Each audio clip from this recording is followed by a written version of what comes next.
Hello viewers, हम तैयारी कर रहे हैं 10वीं त्रैमासिक एग्जाम हिंदी विषय की।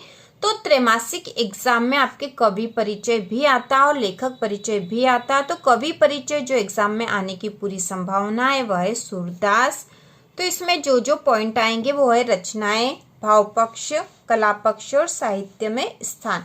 तो इन पॉइंट के आधार पर ही हमें लिखना होता है। तो हम रचनाएं में लिखेंगे सुर सागर, सुर सारावली, साहित्य लहरी। इसके बाद भाव पक्ष, तो भाव पक्ष में लिखा जाएगा सूरदास हिंदी साहित्य के भक्ति काल की कृष्ण भक्ति शाखा के प्रमुख कवि हैं। उन्होंने कृष्ण के लोक रंजक रूप का वर्णन अपने काव्य में किया है। सूरदास वात्सल्य रस के सम्राट माने जाते हैं। तो हम हर प्रश्न का उत्तर इस तरह से बता रहे हैं। यदि आप इस तरह से एग्जाम में लिखोगे तो आपको पूरे में से पूरे अंक प्राप्त होंगे। इसके बाद अगला पॉइंट है कला पक्ष। सूरदास की भाषा मधुर ब्रज भाषा है। उनकी भाषा में सरलता, सरसता व प्रवाह है। सूरदास ने गेय शैली में काव्य रचना की है। उनके काव्य में उपमा, रूपक, अनुप्रास आदि अलंकारों का सुंदर प्रयोग हुआ है। इसके बाद अगला पॉइंट है साहित्य में स्थान।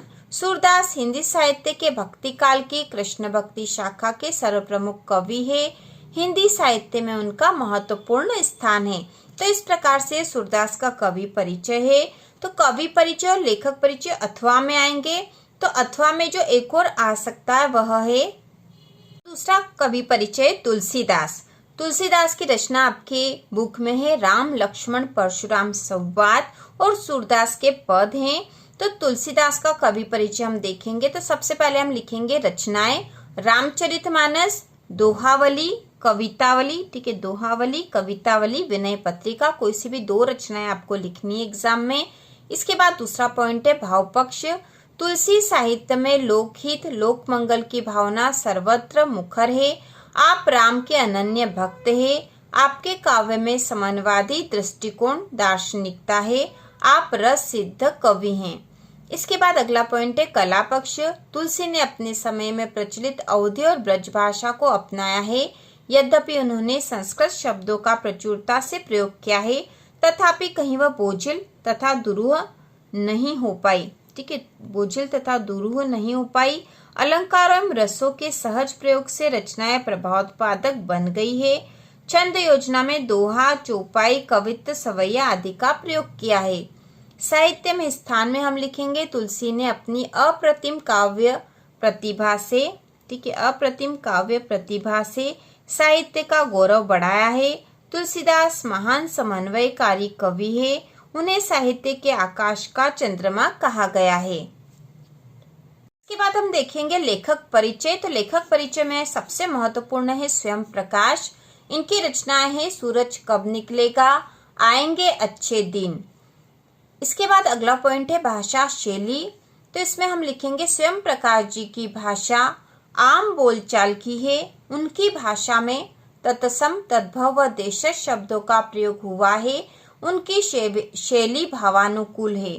इसके बाद अगला पॉइंट है साहित्य में स्थान। स्वयं प्रकाश जी हिंदी के प्रमुख कथाकार है। हिंदी साहित्य में उनका प्रमुख स्थान है। तो बहुत ही सरल और आसान है।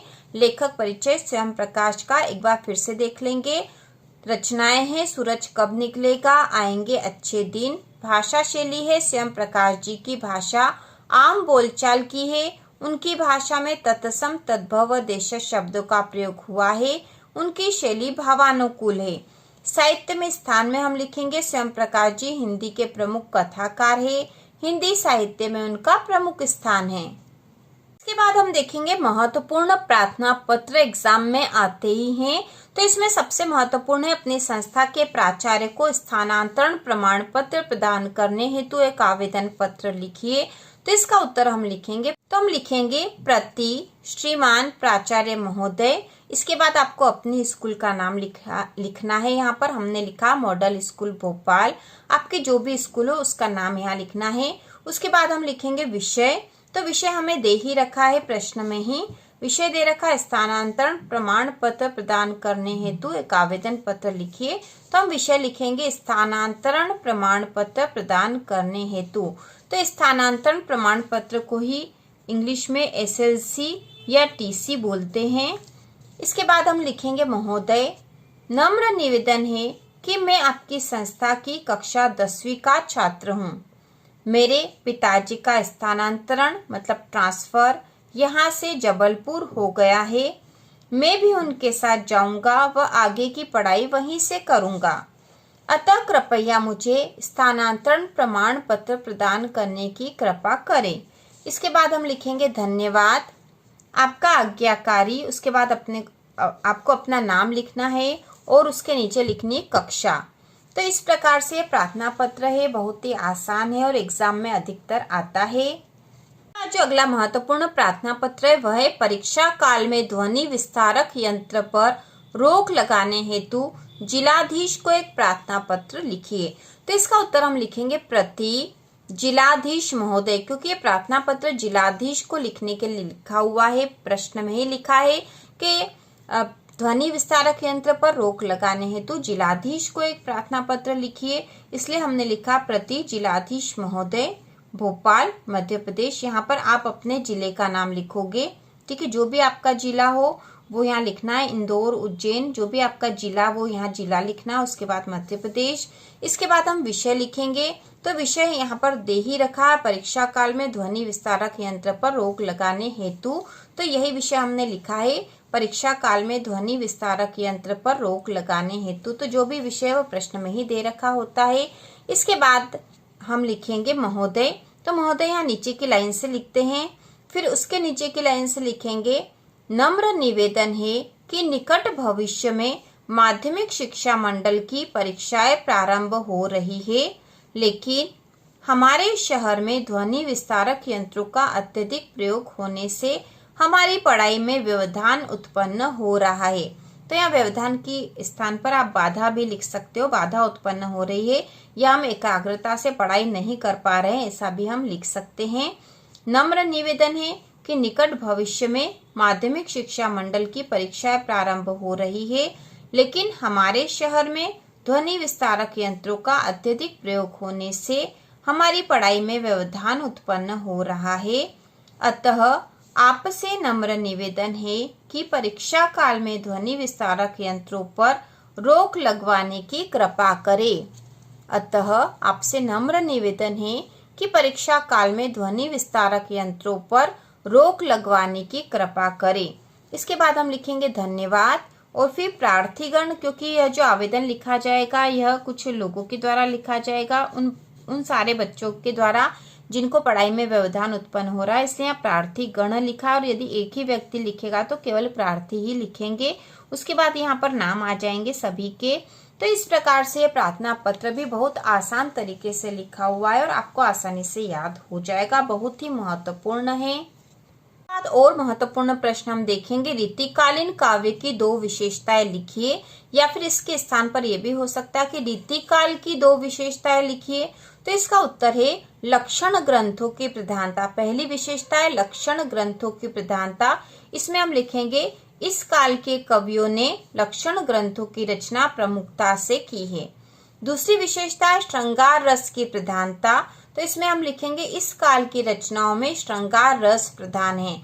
तो रीतिकाल की या रीतिकालीन काव्य की 2 विशेषताएं हैं, लक्षण ग्रंथों की प्रधानता और दूसरा है श्रृंगार रस की प्रधानता।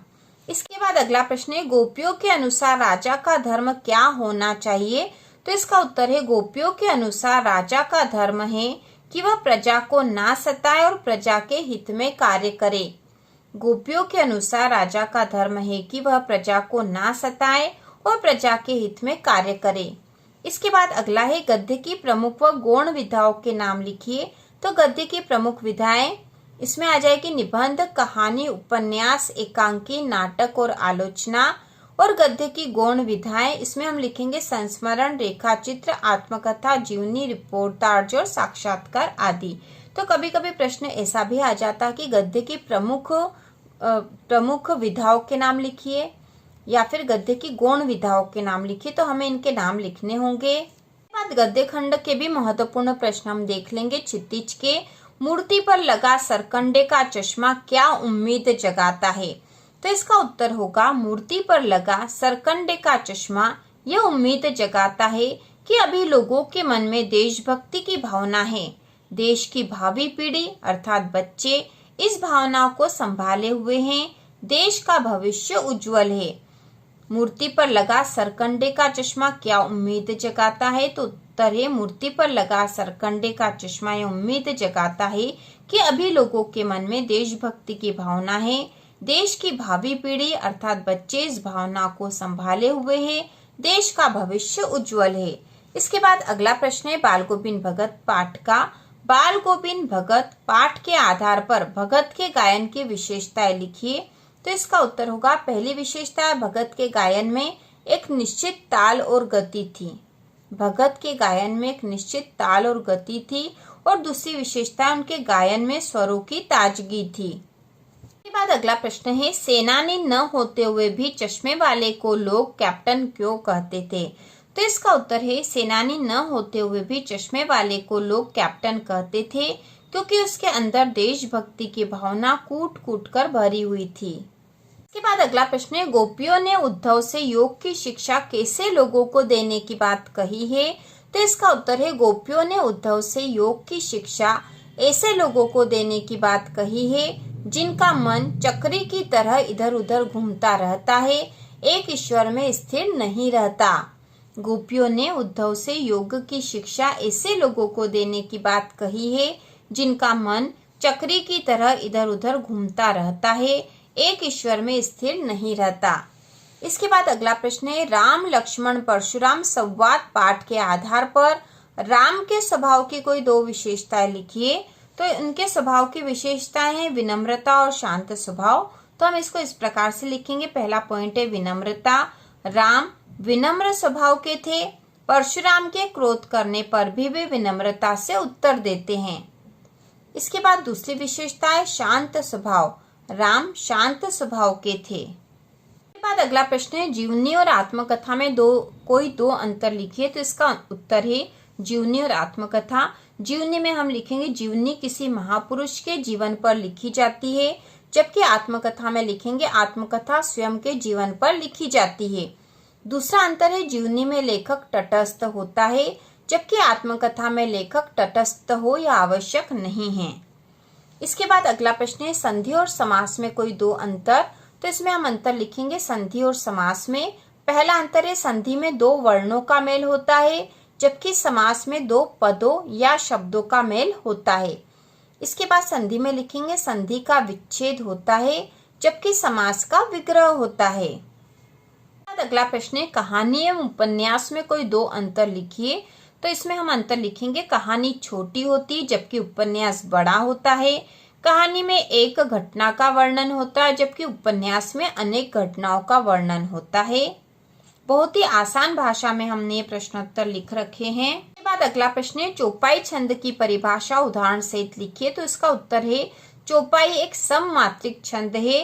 इसके प्रत्येक चरण में 16-16 मात्राएं होती है। उदाहरण है रघुकुल रीति सदा चली आई, प्राण जाई पर वचन न जाई। इसके बाद अगला प्रश्न रीतिकाल को श्रृंगार काल क्यों कहा जाता है? किसी एक कवि का नाम लिखिए। तो इसका उत्तर है रीतिकाल में श्रृंगार रस प्रधान काव्य रचनाएं की गई है, इस कारण से रीतिकाल को श्रृंगार काल कहा जाता है। रीतिकाल के कवि तो इसमें पहले हैं केशवदास जिनकी रचना है रामचंद्रिका, और बिहारी इनकी रचना है बिहारी सतसई। इसके बाद अगला प्रश्न है नई कविता की दो विशेषताएं लिखिए। तो इसका उत्तर है नई कविता में कवियों ने नए प्रतीक व नए उपमानों का प्रयोग किया है, और दूसरी है नई कविता में लघु मानववाद की प्रतिष्ठा की गई है। अगला प्रश्न है लक्ष्मण ने वीर योद्धा की क्या क्या विशेषताएं बताई। तो इसका उत्तर है लक्ष्मण ने वीर योद्धा की निम्नलिखित विशेषताएं बताई। तो कोई सी भी तीन विशेषताएं हम याद कर लेंगे। इसमें पहला वीर योद्धा धैर्यशील होते हैं, वीर योद्धा क्षोभ रहित होते हैं, वीर योद्धा अपशब्द नहीं बोलते हैं। इसके बाद अगला प्रश्न है भोलानाथ अपने साथियों को देखकर सिसकना क्यों भूल जाते हैं। तो ये आपकी कृतिका का प्रश्न है। कृतिका आपकी जो बुक है उसका बहुत ही महत्वपूर्ण प्रश्न है, एग्जाम में आने की पूरी संभावना है। भोलानाथ अपने साथियों को देखकर सिसकना क्यों भूल जाते हैं। तो इसका उत्तर है बच्चों का स्वभाव होता है अपने साथियों को देखकर उन्हीं के साथ रहना, घूमना फिरना, खेलना, इसलिए इसलिए जब बालक भोलानाथ अपने पिता की गोद में सिसक रहा था और अपने साथियों को देखते हैं तो सिसकना भूलकर उनके साथ खेलने लग जाते हैं। बच्चों का स्वभाव होता है अपने साथियों को देखकर उन्हीं के साथ रहना, घूमना फिरना, खेलना। इसलिए जब बालक भोलानाथ अपने पिता की गोद में सिसक रहा था और अपने साथियों को देखते हैं तो सिसकना भूलकर उनके साथ खेलने लग जाते हैं। साथ ही एग्जाम में निबंध वाला प्रश्न भी आएगा। ठीक है, निबंध भी आपको तैयार करने हैं। तो निबंध में मुख्य रूप से जो तैयार करने हैं वह है पर्यावरण प्रदूषण। ठीक है, पर्यावरण प्रदूषण का, पुस्तकालय का महत्व और विज्ञान के चमत्कार जो कि 9वीं में भी याद करा था। जीवन में खेलों का महत्व वह भी 9वीं में याद करा था। यदि आप हमारा चैनल देख रहे हो शुरू से तो आपको ये 2 निबंध तो पहले से ही तैयार होंगे। इसके अलावा भी 2 निबंध याद कर लेना चाहिए जो कि एग्जाम में आने की पूरी संभावना है। पर्यावरण प्रदूषण और पुस्तकालय का महत्व। तो इसी प्रकार के और वीडियो देखने के लिए कक्षा 10वीं की संपूर्ण तैयारी के लिए चैनल को सब्सक्राइब कीजिए।